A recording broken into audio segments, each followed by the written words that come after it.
And a warm welcome to a very special guest, Governor Mark Gordon, Governor of the great state of Wyoming. Governor Gordon, welcome to the Business Briefing. It is nice to be here. Thanks for having me on. Governor Gordon, animals are near and dear to my heart, and I wanted to start our conversation today with a very special initiative that you've undertaken in Wyoming entitled The Path of the Pronghorn. You've designated a large swath of territory as protected, designated land for this important migration. Talk to us about this initiative. Yeah, it's a wonderful thing to know that Wyoming hosts the longest pronghorn migration really in the world. It goes from the southern part of the state, the Red Desert area, clear up and through Yellowstone.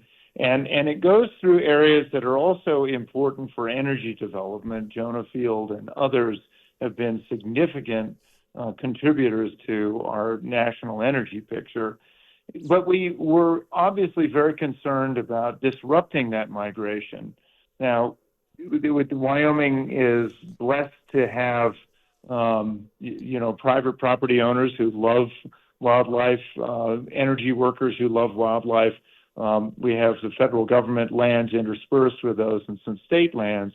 So trying to figure out how to get all those people at the table to find a way to work from the ground up, putting together a path that can provide protections for that historic migration route was something of a challenge, but we were able to get it done because people were willing to work together. That is an incredibly heartwarming story and one that we're very happy to hear. Another cause that I think is important to a lot of our listeners is education. You were recently involved in an education commission of the state's playbook. You were in Washington, D.C. last week unveiling this playbook, a couple of initiatives in your state known as WHIP and RIDE. Tell us about these initiatives. Why are they so important? Yeah, well, one of the big concerns I think with education now is how relevant is it, and how engaged are our students. There's quite a bit of discussion about different methodologies and so on. We thought, let's start from the ground up again. Let's go to the parents, let's go to the teachers, let's go to the students themselves, the communities, and most importantly, the employers. And let's have a good discussion about K-12 education, because we really realized that we're not building robots. What we really wanted to make sure of is that we had students that were engaged, that were passionate about learning, not just for education and career, but for lifelong learning opportunities.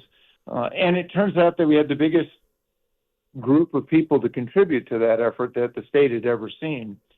And what it's allowed us to do is to build systems in unique circumstances that schools themselves stand up. They still have to meet the same rigorous requirements that every other school does, but now instead of students sitting there, twiddling their thumbs, looking at a chalkboard and wondering when the next test is, there are students that are actively engaged in their learning, that are working with their scheduling, working with their teachers, getting out of the classroom, and still, again, meeting those really rigorous standards.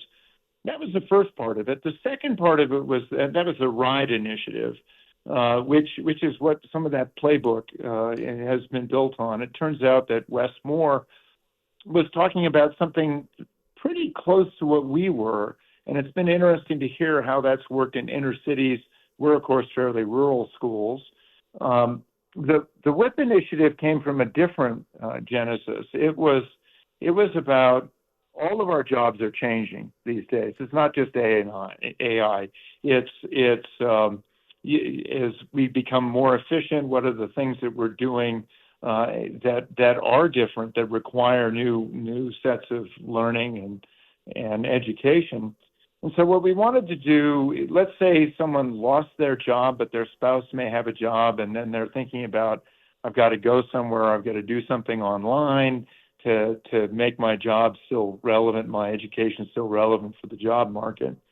And we said, look, we have this remarkable set of circumstances with community colleges and a university and our high school system. How can we make sure that our industries are the people making decisions about what we should be teaching and making sure that it was relevant so that when a student goes to school, they're pretty much assured that they're going to have a job and they're going to be trained and ready for it as soon as they get out. That was the WHIP initiative. We're in conversation right now with Governor Mark Gordon, governor of the great state of Wyoming. Governor Gordon, coal, an all important industry in this country and incredibly important to Wyoming. Tell us a bit about the initiatives you've been working on in conjunction with the White House. Well, it was exciting to be asked to come back and stand next to Patrick Morsi of West Virginia. We're the two biggest coal producing states. Coal, as you may know, is one of our most abundant energy sources and one that's been much maligned over the years, totally ignoring the chances that technology can improve, that carbon capture can mitigate many of the climate sort of concerns. And in fact, the point I've made occasionally is that if we really look at carbon capture and what we can do with it, what we can do with our forests, being able to incorporate some of the dead and dying material that also contribute to carbon dioxide in the atmosphere, if your objective is to get more carbon dioxide out of the atmosphere, then carbon capture is the best and most efficient way to do that. But in the meantime, coal is a reliable, dependable, dispatchable source of energy. And at this point, with the demand that AI and data centers are putting forward, we really need a little bit of everything. And I think in the fullness of time, we have been able to see that renewables have a role to play, but their footprint is quite large, and it's come rather suddenly. So there's starting to be some pushback as the skyline changes, or wildlife tends to try to adapt to it, things like that. Having a more dense source like nuclear or coal or oil and gas, those are still very important parts of our energy supply. So we've been working very hard on that. Of course, going to the Oval Office, one of the things we were looking for is our ability to get our low sulfur coal from Wyoming, which is not only low sulfur, so very good for acid rain, those kinds of things, but it's also lower in ash content, which is much preferable to the Malaysian coal or to our Australian coal.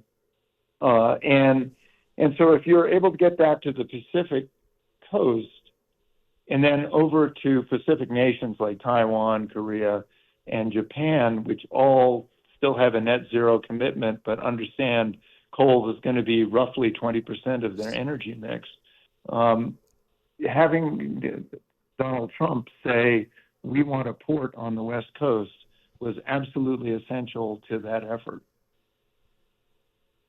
Governor Mark Gordon is governor of the great state of Wyoming. We've been in conversation about many of the great initiatives he's undertaken to strengthen Wyoming's educational system, its coal industry, and so much more.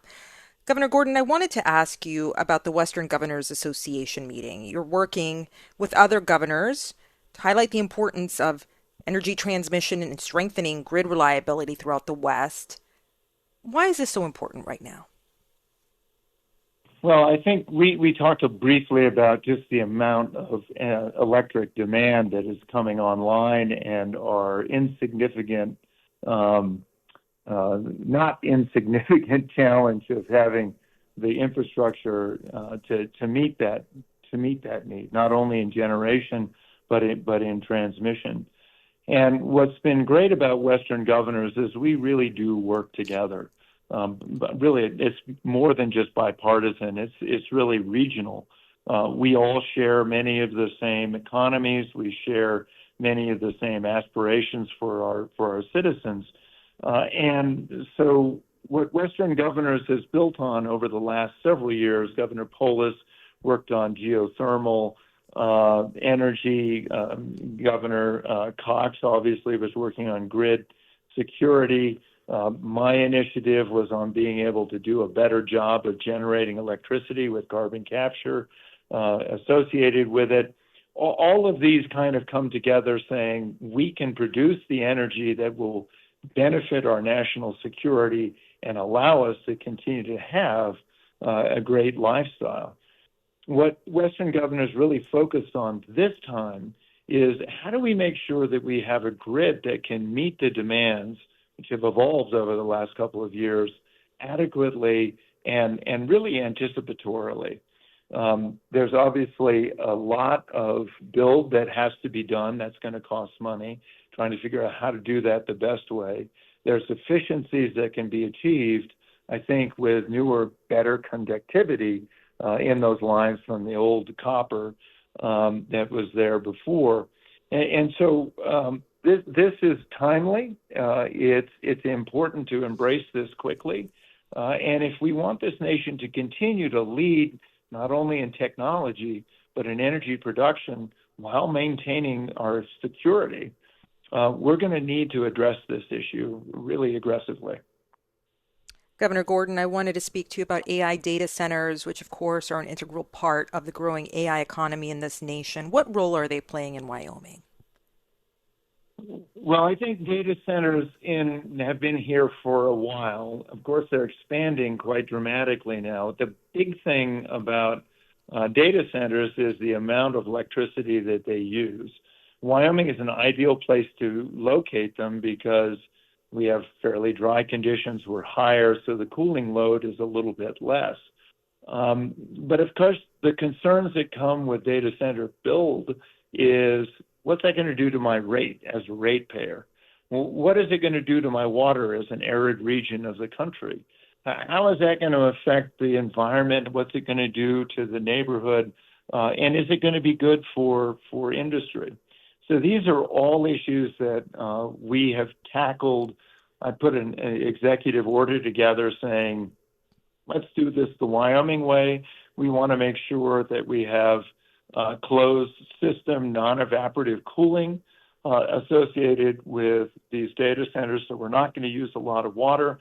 We want to make sure that we have tariffs in place so that if there is additional infrastructure to be built, that the costs don't fall on just the ordinary ratepayer, that they fall on the industry that's asking for the build.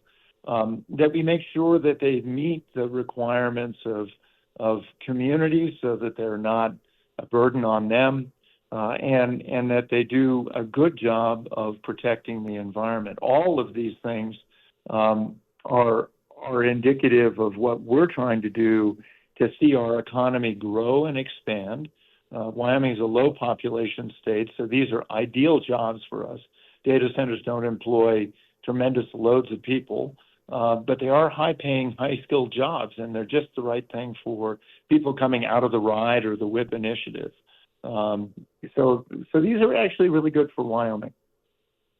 Governor Gordon, of course, Americans all over the country concerned about the impact of inflation and higher prices.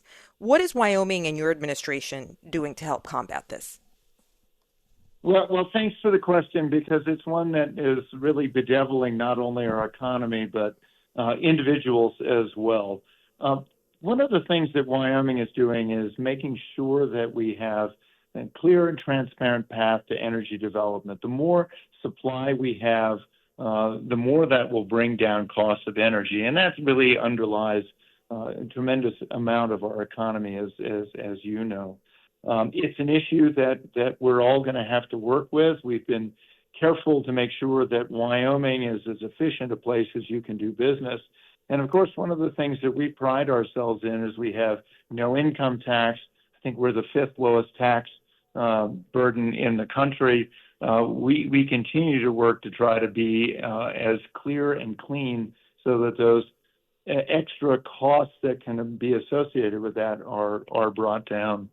It's an issue, frankly, that I've been very concerned about ever since being on the Kansas City Federal Reserve as a Class B director back in 2008, 2009, 2010 timeframe.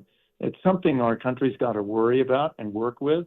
Having that inflation rate brought down to where people can be assured that the money they make today isn't going to be less tomorrow.